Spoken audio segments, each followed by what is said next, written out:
noite, queridos irmãos. Com certeza, a indizível honra, a subida, honra e alegria são absolutamente todas nossas. Na consciência plena de que não sou efetivamente merecedor de tão grande honra. Estar aqui, nesta casa de luz, que traz em sua insígnia Jesus e Maria, enche o coração de emoção, e tal como nos asseverou Vitor Hugo, são momentos como estes em que, independentemente da posição do corpo, a alma se encontra de joelhos. Que as bênçãos de Jesus permaneçam nos envolvendo, concedendo luz à nossa inteligência, aos nossos raciocínios e paz aos nossos corações. A misericórdia de Deus é de tal magnitude que, por mais que nós nos esforcemos, temos imensa dificuldade de arranharmos o entendimento de quanto essa misericórdia pode nos alcançar. O quanto que esta misericórdia nos envolve a cada um em humanidade, desde sempre e para todo sempre. Essa misericórdia é de tal sorte que Deus utiliza-se dos primeiros instantes nos quais nós podemos aulir determinada bênção para nos ensejar aquela bênção. E não foi diferente com o advindo do Consolador. Quando Jesus nos promete a vinda do Consolador, tal como se encontra íncito em João, capítulo 14, versículos de 15 a 18 e 26, nós, preparados um tantinho mais, obtivemos da força criadora este Consolador.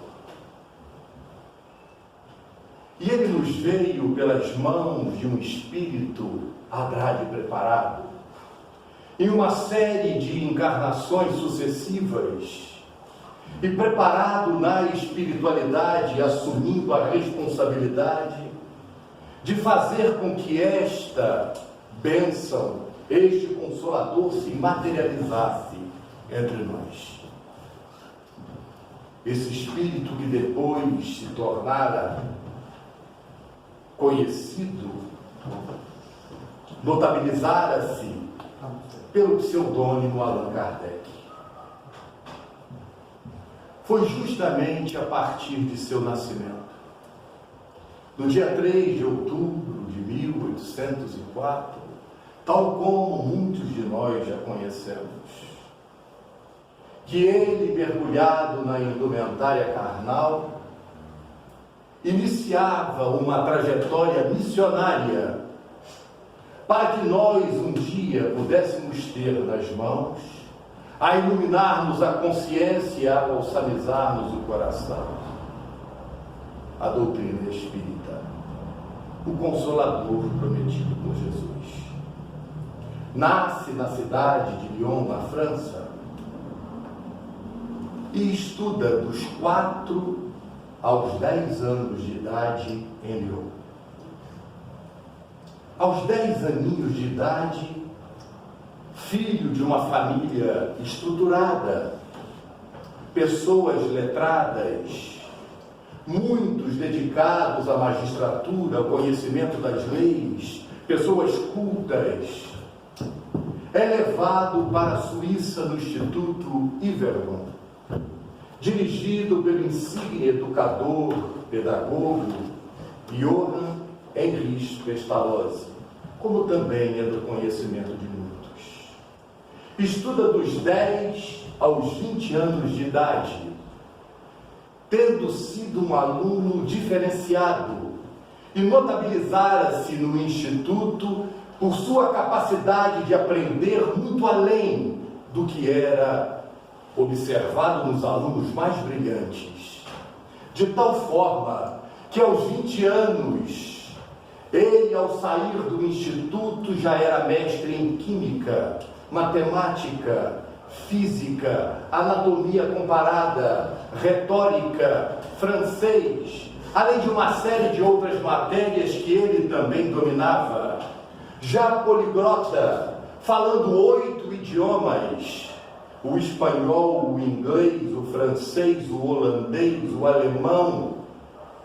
E ele, ali saindo daquele instituto, volta-se para a França, para a cidade de Paris.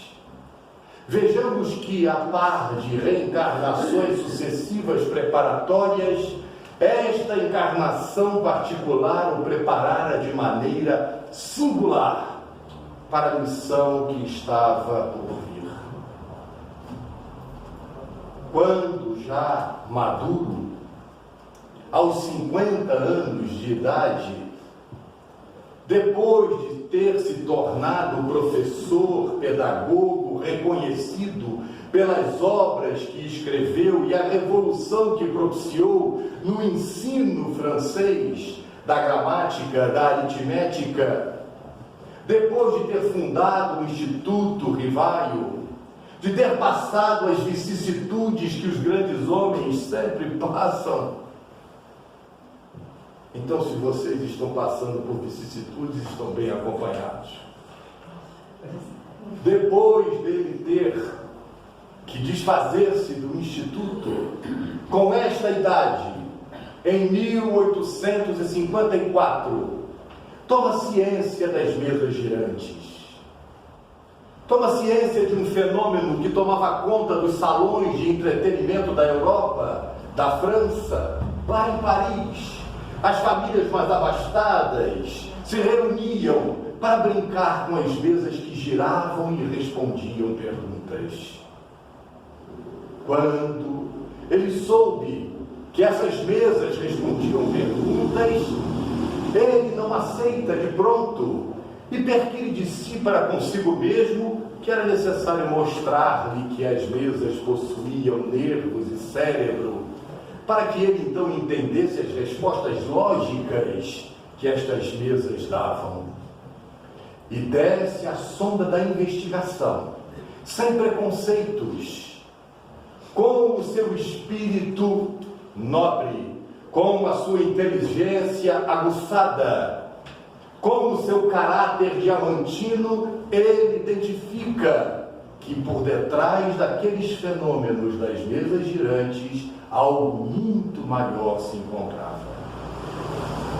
E se dedica de tal maneira que logo em 1857, depois de uma série de estudos, de pesquisas e de perguntas e respostas, perguntas altamente qualificadas, muito bem estruturadas, e vendo a consonância das mais diversas respostas, advindas das mais diversas regiões, não somente da França, mas de toda a Europa, do mundo, vendo a consonância das respostas, ele então começa a sistematizar as perguntas e as respostas, para que tivesse uma condução lógica, para que fosse inteligível para todo aquele que depois tivesse contato com o livro que haveria de ser o livro base da doutrina que se escondia por detrás daqueles primeiros fenômenos e depois das perguntas e respostas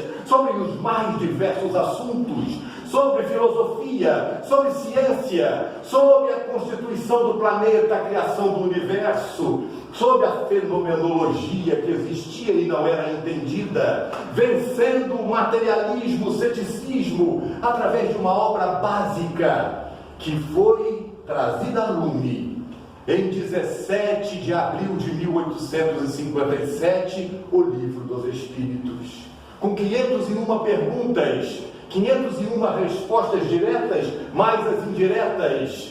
Mas esta obra ainda precisava ser um tanto mais elaborada, porque os questionamentos se multiplicavam.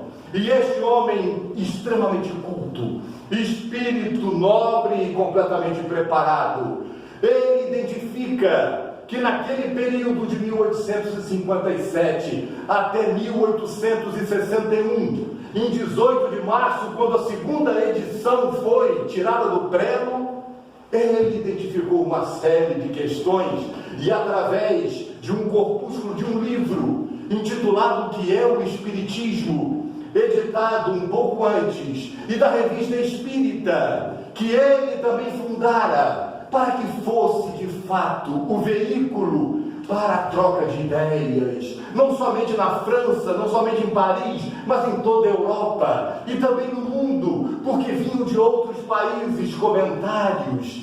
E ele, ao fundar a Revista Espírita, já obtinha esse nível de preocupação. Isso ocorreu 8 meses e pouco depois da edição do Livro dos Espíritos, em 1858, mais precisamente em 1º de janeiro deste ano. Ele então tem a ideia de que era necessário este veículo para tratar das coisas, para falar com as pessoas e para responder aos seus detratores. Os detratores não dele, porque ele não se importava com ele mesmo. Tanto não se importava que mergulhou dioturnamente, comprometendo a sua própria saúde. O conceito que houvera obtido como pedagogo, como professor, abandonando então o nome Hipólito Leon de Lizarrivaio para adotar o nome Allan Kardec, que ele tivera em encarnação anterior como sacerdote druida. Ele vai um pouco mais adiante, neste mesmo ano de 1858, e no mês de julho, funda a Sociedade Parisiense de Estudos Espíritas, para que já começasse a ver aquilo que depois seria o movimento espírita, tal como hoje conhecemos, estruturado. E ele é sujeito a todo tipo de ataques, porque não existe levantamento de luz sem o surgimento da sombra. Não existe aquele que deseja trazer o conhecimento, a lucidez, o raciocínio, as orientações para outrem, sem ser, por estes depois de elucidados, quase que massacrado, como diz o Berto Holden em o seu livro intitulado De Alma para Alma. Assim acontecera com Jesus, e depois dele reina esta sintonia quase que paradoxal. Acontecera também com Kardec, mas ele não se detém. Ele continua, e utilizando-se deste livro, que é a base da doutrina espírita, o Livro dos Espíritos, dividido em 4 partes.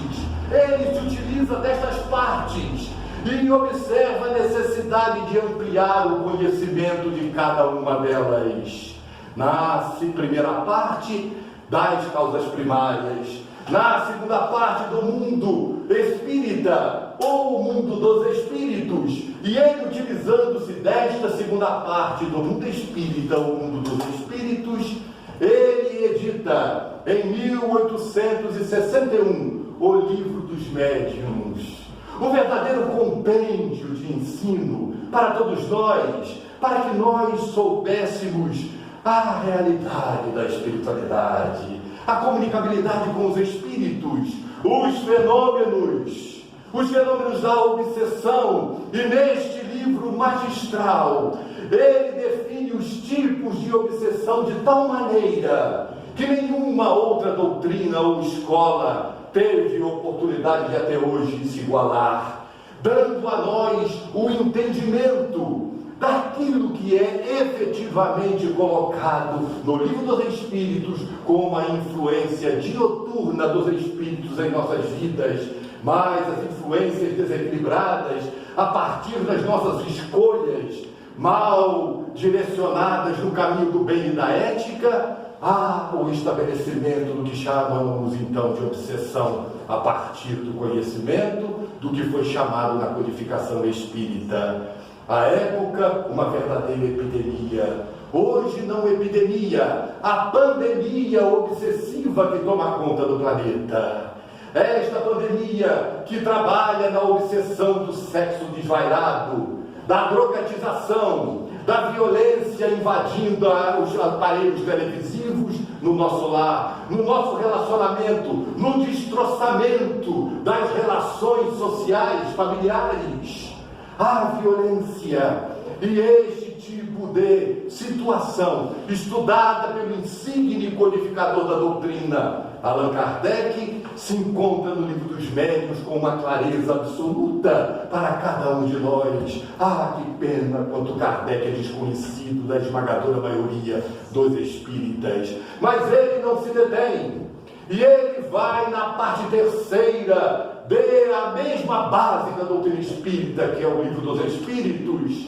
E lá, das leis morais, ele identificando o problema da obsessão, ele então, cinema de luz, mergulha-se de entendimento crístico e impregnado de Jesus, ali através dos conhecimentos aulidos nesta terceira parte deste livro fantástico, desse compêndio de filosofia espiritualista, que é o Livro dos Espíritos. Ele amplia o conhecimento e nos lega o Evangelho segundo o Espiritismo em 1864.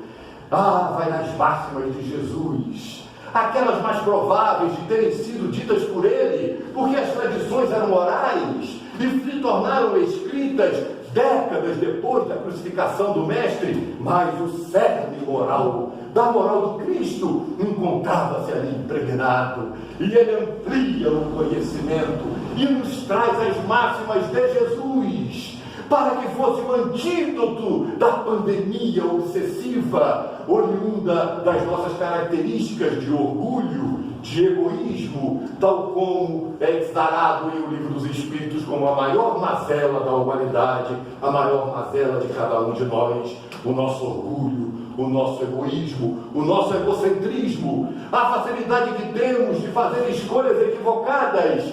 E Kardec mergulha no cerne do maior psicoterapeuta de toda a humanidade, de todos os tempos, que é Jesus, transformando-se também em um psicoterapeuta, discípulo daquele maior, inigualável, mas também como mestre, nos traz esses preceitos para que nós, mergulhados no Evangelho, pudéssemos unir forças e obter resistências para vencermos as nossas tendências e as influências espirituais que tanto tentam nos tirar do caminho do bem, da luz, para nos achacordarmos nas sombras e nas dissensões de toda a ordem. É este mestre inigualável leonês que nos traz este compêndio fantástico, mas ele vai adiante e vai no quarta parte desse mesmo livro, base da doutrina, o Livro dos Espíritos, e na quarta parte, Esperanças e Consolações.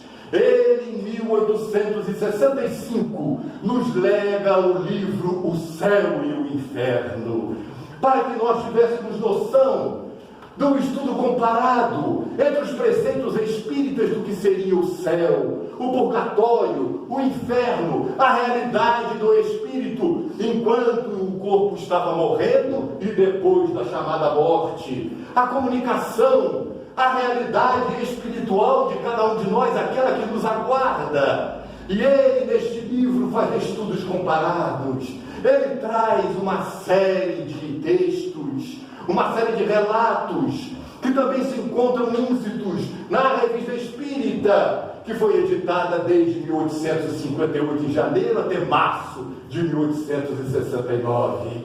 E ele, ali, nesse livro fantástico que é o céu e o inferno, faz-nos imaginar como somos pueris em aceitarmos a condenação eterna deste Pai Criador amoroso e bom, mas também a mesma falta de entendimento do que seria o céu na dimensão das nossas consciências pacificadas no dever retamente cumprido, e não mais o céu como sendo um paraíso de inutilidade, de inoperância, com manjares fartos, com asas de anjos batendo e nos trazendo frescura à face, sem que nada fizéssemos, absolutamente nada, em um estado de inércia, de inoperância, que não é consonante com a dinâmica criadora do próprio Pai. Mas Kardec não para. Era necessário, depois desses 4 livros, da base o livro dos Espíritos, depois o livro dos Médiuns, depois o Evangelho segundo o Espiritismo, e depois o céu e o inferno, fazer o fechamento do ciclo, para nos legar aquilo que seria o Pentateuco da doutrina espírita, esclarecedora, redentora de cada um de nós. E vai a primeira parte novamente deste livro, lá e na origem lança-nos a Gênese, falando da construção dos universos, a construção do nosso planeta, como isso se operava, deixando para o final o estudo dos milagres e das predições, tudo à luz do Espiritismo, deixando de lado as alegorias, tirando da letra a vida, aquilo que é a luz que vivifica, e não a sombra que nos mortifica e nos paralisa, esclarecendo-nos.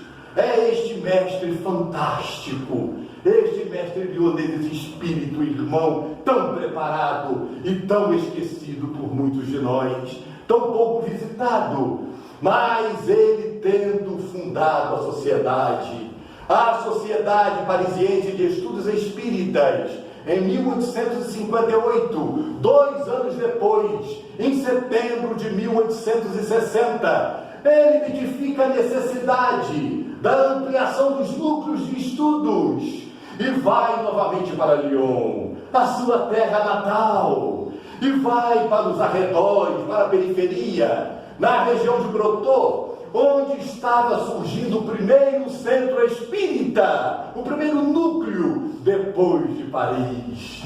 E lá ele tem o ensejo de manter contato com pessoas simples, mas de sabedoria, porque conhecimento vem de fora para dentro, mas sabedoria vem de dentro para fora. Era o chefe de oficinas, o senhor Tiju e a sua esposa, fundadores da Sociedade Espírita de Brotteaux.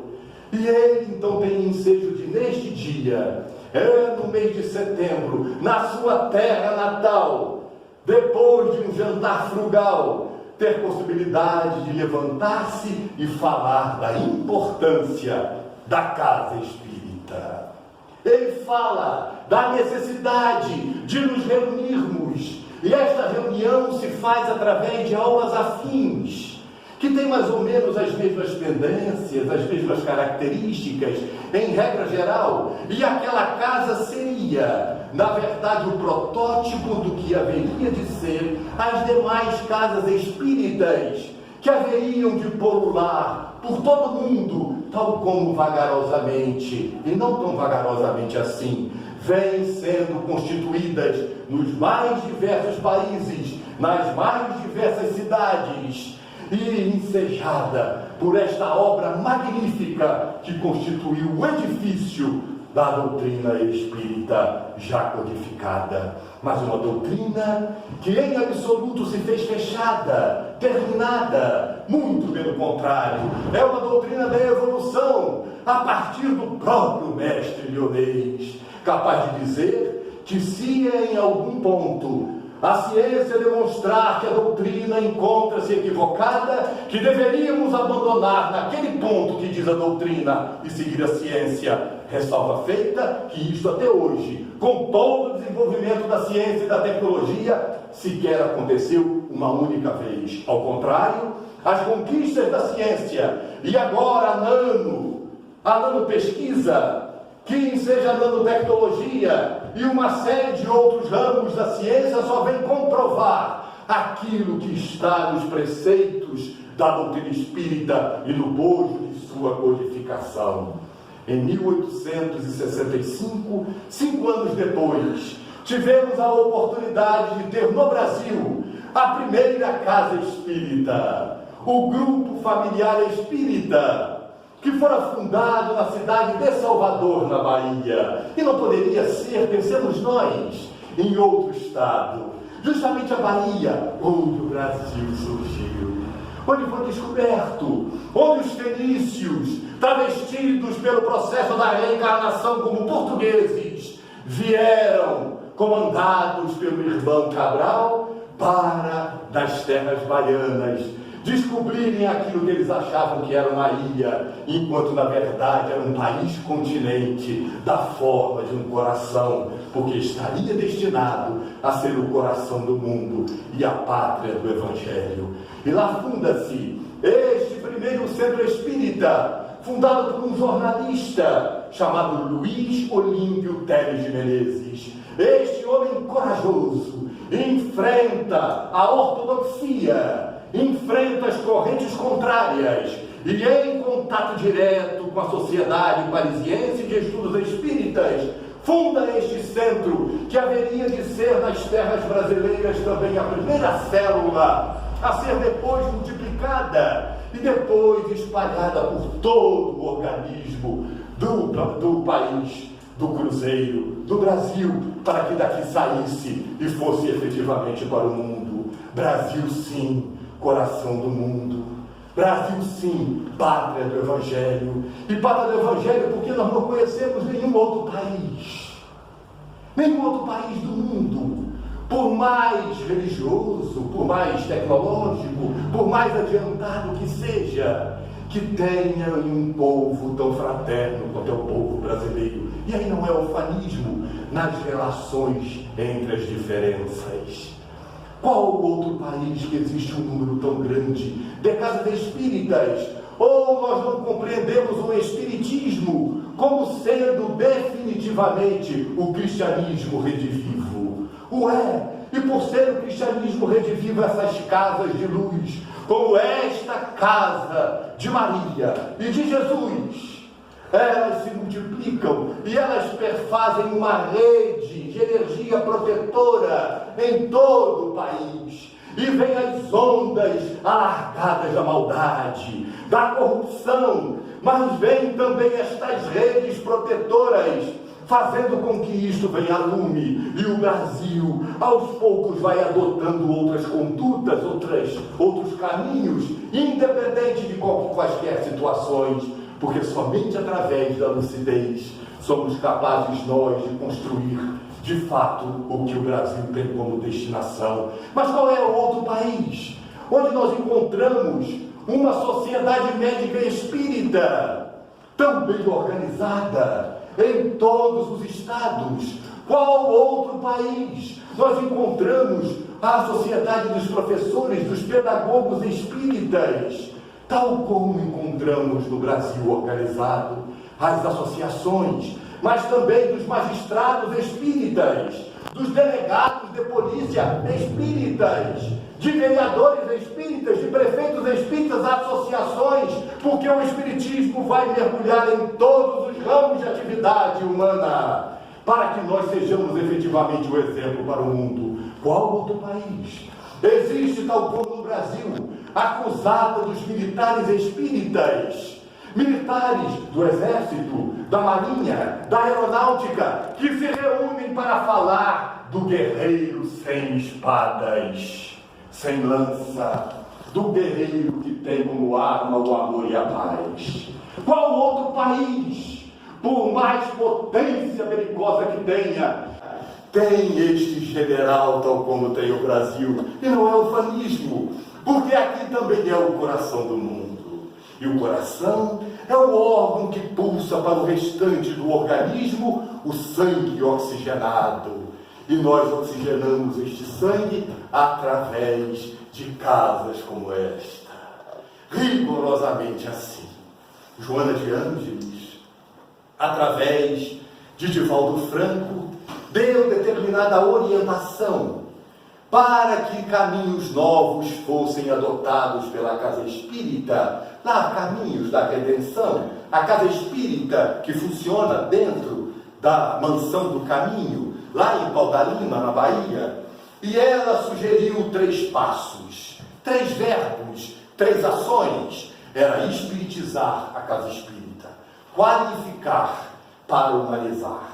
Ah, nobre mentora, nos perdoe a imensa ousadia, mas nós desejamos fazer uma pequena alteração nesta ordem, a começar pela qualificação, espiritizar a qualificação, para que o trabalhador espírita na Casa Espírita seja definitivamente espírita. Para o trabalhador que vai aplicar o passe, seja qualificado como médium passistas, de acordo com os preceitos espíritas, porque a gente visita tanta casa, que é tanta abanação, é tanto estalar de dedo, é tanta coisa que nada tem a ver com o passe, segundo preconizado pela doutrina espírita. E aí a advertência de Joana de Ângeles.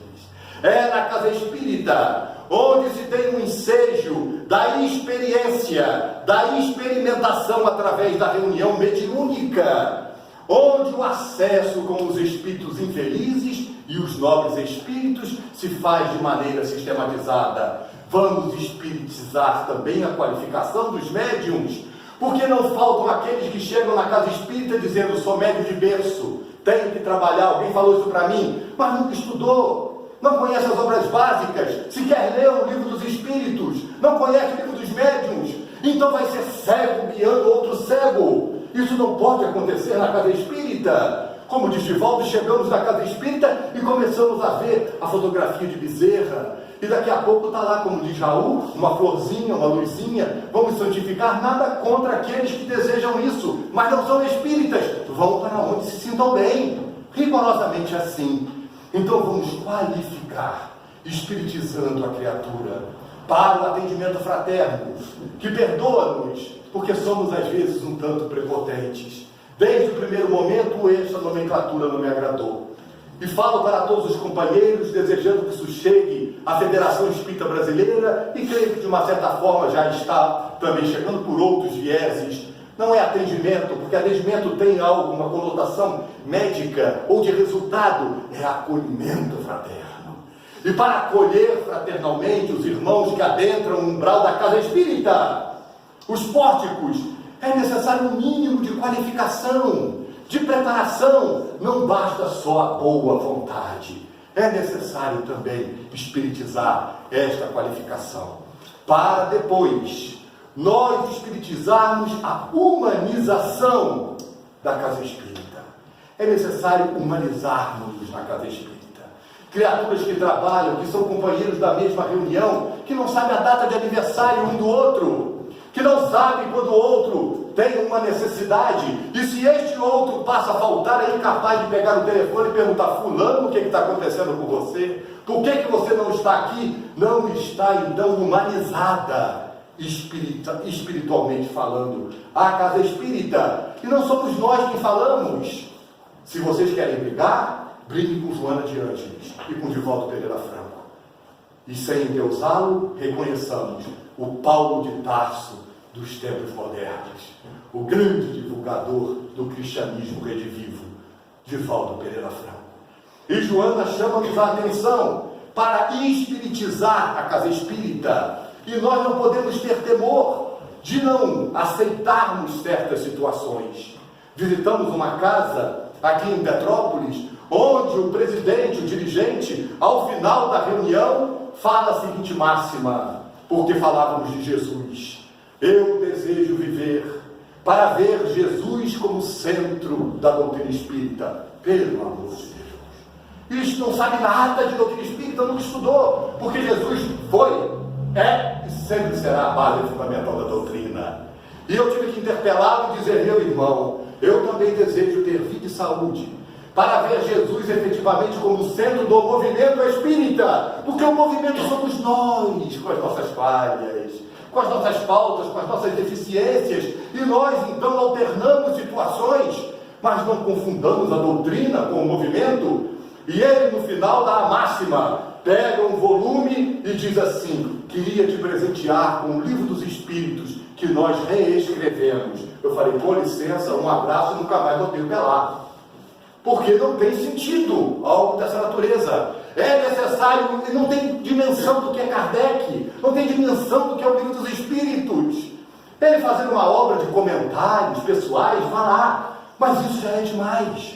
E aí diz Divaldo, casas espíritas com terapia de cristal, nada como a cromoterapia, cristalterapia, é válido em outra situação, não na casa espírita. Isso é tudo, menos doutrina espírita. Na casa espírita é lugar de espiritismo. De espiritismo. É a terapia do passe, sem grandes alegorias, sem grandes abanações, que podem impressionar os sentidos do paciente que recebe o passe, mas a energia se encontra na sua mente, no seu coração, naquele que está passando o melhor que pode passar, consociado, dependendo do seu equilíbrio íntimo, com a espiritualidade superior. Rigorosamente assim. E quando formos chamados, não vamos conivir com estes princípios. Divaldo, certa época, foi chamado no sul do país para proferir uma palestra, e a sala estava lotada, e ele vendo as pessoas entrando, saindo, e o presidente não estava lá. Falou, cadê o presidente? Não, aquele é cromoterapeuta, ele está ali nos cristais, na cromoterapia. Não, desculpa, eu não vou fazer palestra. Eu posso respeitar, mas não temos como fazer esse tipo de consórcio. E aí não é sectarismo, é entendimento de que a doutrina espírita, ela transcende as questões da materialidade. A casa espírita, portanto, não é convidada a ser catedral da fé. Ela é convidada a ser o santuário da renovação moral de cada um de nós. Rigorosamente assim.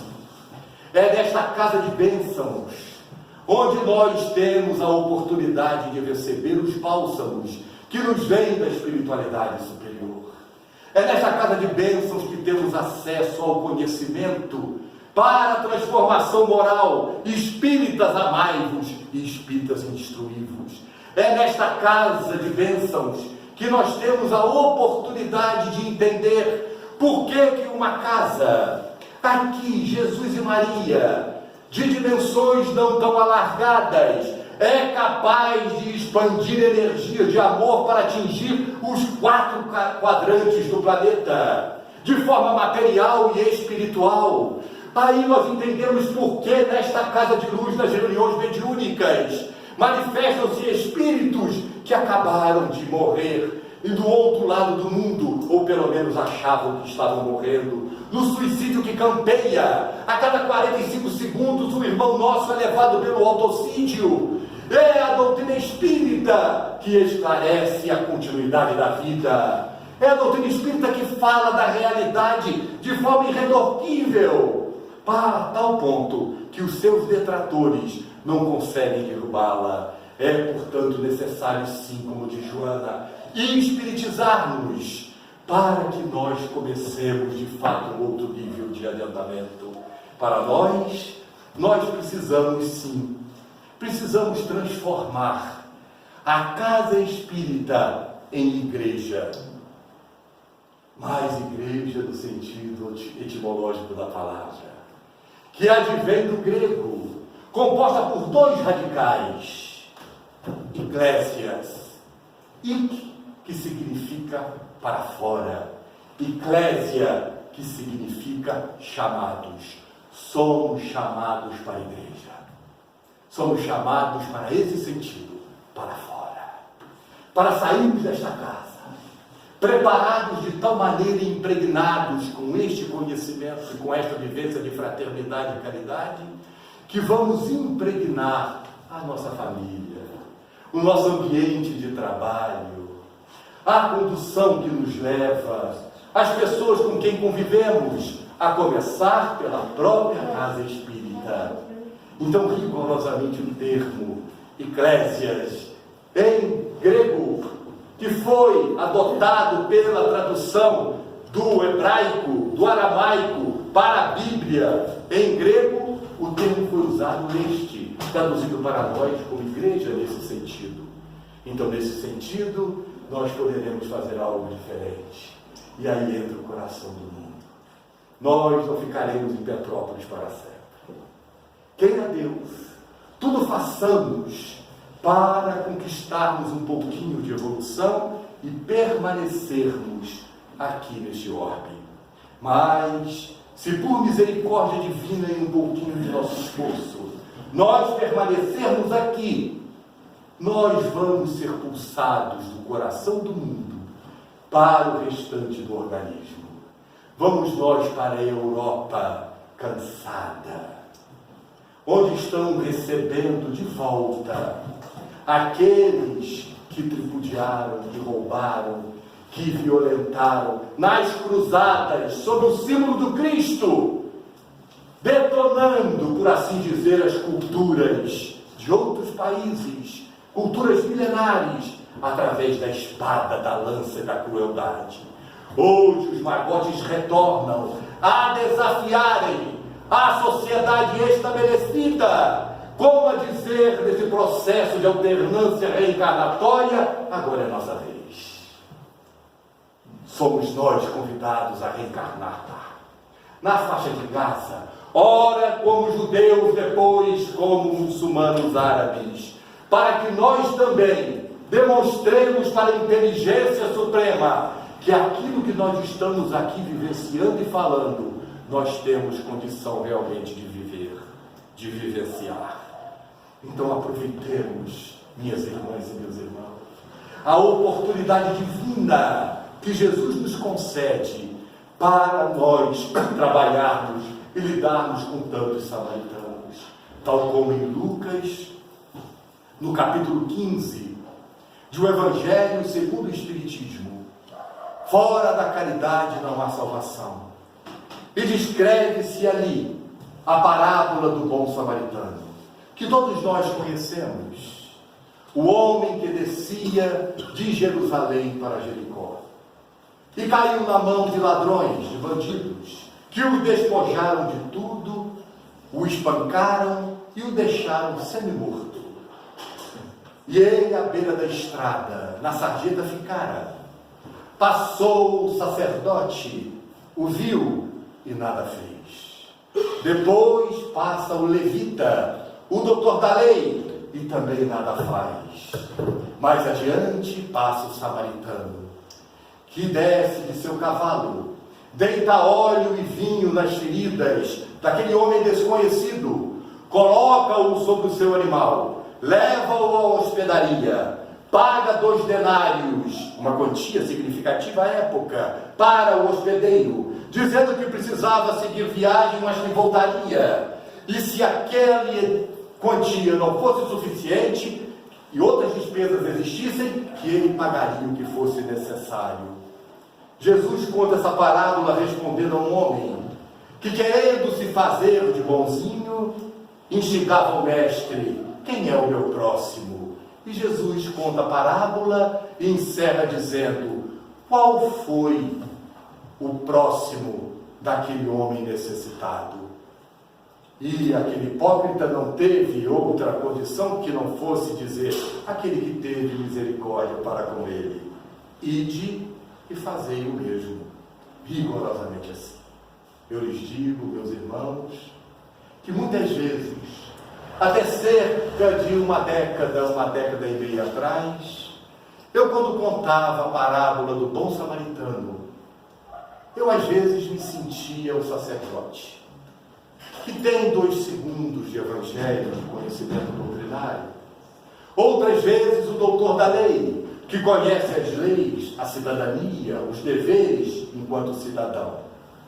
Quando eu estava bem mais arrogante e prepotente do que infelizmente muito sou, eu me senti o samaritano, aquele que era considerado a escória do povo judeu, mas que teve misericórdia.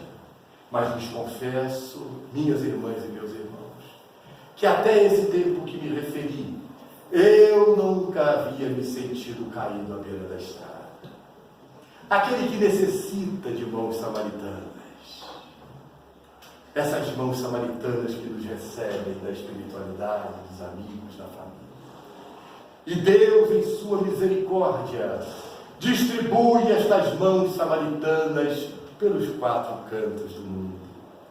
Então permitam-nos, queridos irmãos, agradecer a Jesus e pedir a Ele pelas mãos samaritanas da Igreja Romana, pelos padres, pelas freiras, pelos leigos, que trabalham, que educam e que também mitigam a dor.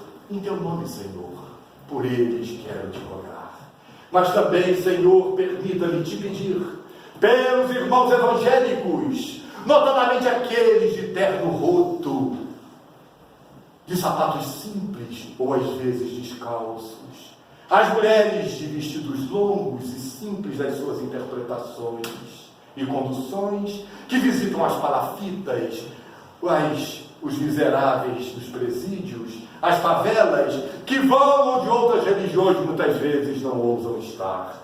Por eles também quero te rogar, porque lá também existem mãos samaritanas. Permita-nos, Senhor, te pedir pelas mãos muçulmanas, por aqueles que nós interpretamos somente como homens e mulheres bombas, mas que através das suas interpretações, lá também existem os missionários que tu colocaste, Senhor, para falarem de amor e tentarem construir a paz. Por eles também quero te pedir, mas permita-me também te rogar, Senhor, pelos terreiros, pelas religiões afro-brasileiras, aquelas sujeitas aos preconceitos raciais, que abominam a negritude. Permita-me te pedir por eles que trabalham dias e noites inteiros nestes terreiros, querendo fazer o bem.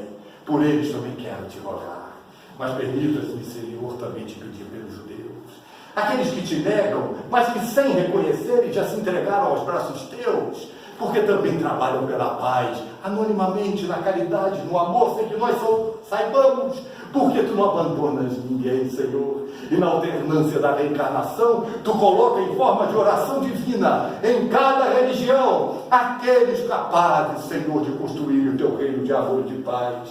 Por eles também quero te rogar. Permita-me te pedir pelas religiões orientais, pelos mosteiros, Senhor, pelos budistas.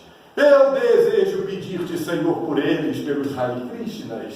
Permita-me te pedir pelos mosteiros Zen, por aqueles que em outros idiomas, Senhor, falam amém.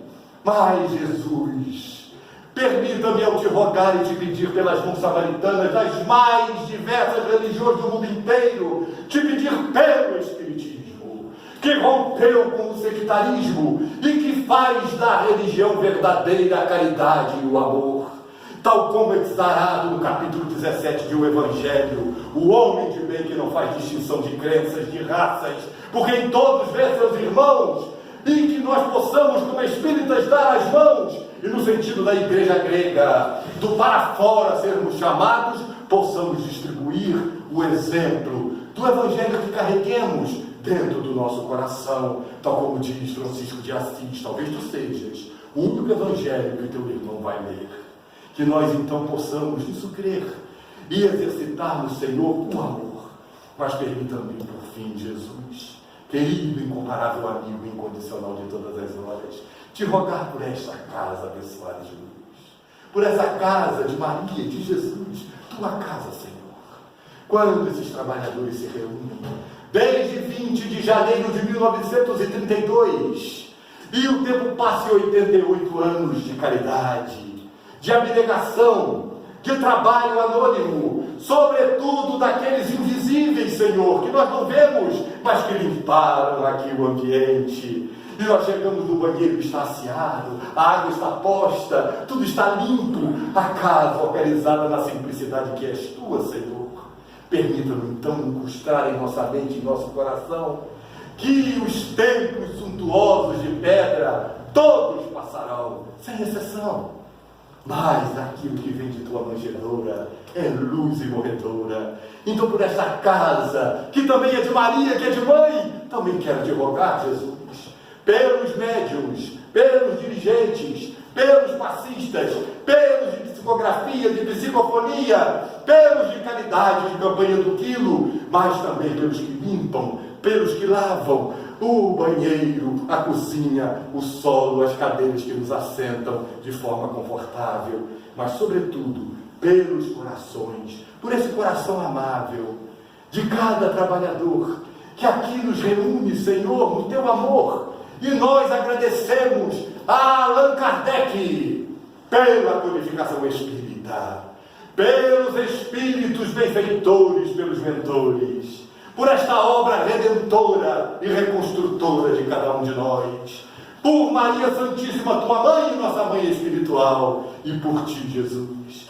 que a tua luz permaneça envolvendo esta casa, a cada trabalhador, a cada um de nós, e que assim seja a nossa oração de paz, em favor do mundo inteiro, agradecendo a Deus a oportunidade, a honra, a alegria indizível, a emoção de tomar conta do meu coração, de poder aqui estar para falar do Consolador, do cristianismo vivo, para falar de ti, Senhor. Muito obrigado, meus irmãos. Graças a Deus.